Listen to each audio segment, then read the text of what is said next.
Flashback.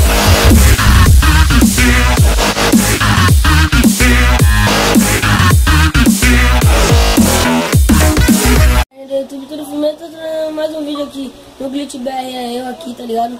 Nós tá jogando Avalanche no Xbox 360, né? 360, ai caralho! Salve galerinha do YouTube! Eu tô aqui com o Felipe também, meu parça. Então, a gente tá no Xbox 360, fazendo Avalanche, criado por um hack aí. Que vocês sabem que no Xbox 360 não tem como colocar essas coisas. Todo mundo sabe isso. E eu não tô com o Iago mais, porque o Iago, os amigos dele ficam naquela merda daquele grupo. Aí não dá, né, pra jogar. É esse tal de Otamazuchi aí. Galera, o próximo vídeo vai ser um glitch de ficar com o quê? Com os braços invisíveis pra vocês aí. Que eu não trago aqui no canal. E eu vou trazer nesse próximo vídeo aí, se der. Tá bom? Então, galera, tá carregando pra cacete aqui. Se demorar muito eu vou cortar, mano.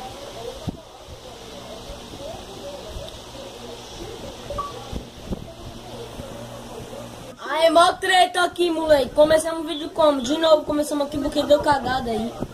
E deu bosta. Só sei que tá mó treta. Cala a tua boca, Iago. O bagulho é isso mesmo, tá ligado? Cala a boca aí. Senão eu vou dar mal socando na tua cabeça. Seu tchutchuco otário. O negócio caiu lá de cima, filhote. Ai, meu Deus. Filhote. Sai, sai, sai, sai. Morreu. Fudeu. Não, os carros não, os carros não, os carros não. Pegou. Caraca. Não.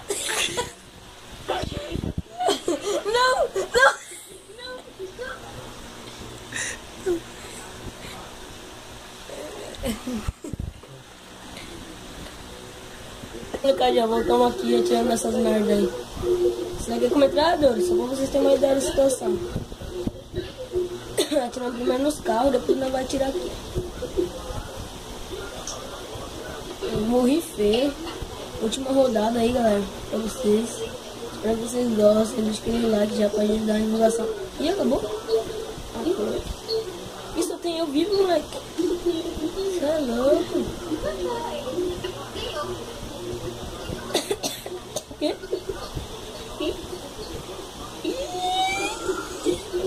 Então, galera, o vídeo vai ser finalizado por aqui. Espero que vocês tenham gostado. Deixa aquele like, se inscreve no canal para saber mais informações. Dá o último salve aí e aí, filhote. Salve, galera. Então, galera, foi isso. Valeu e até a próxima.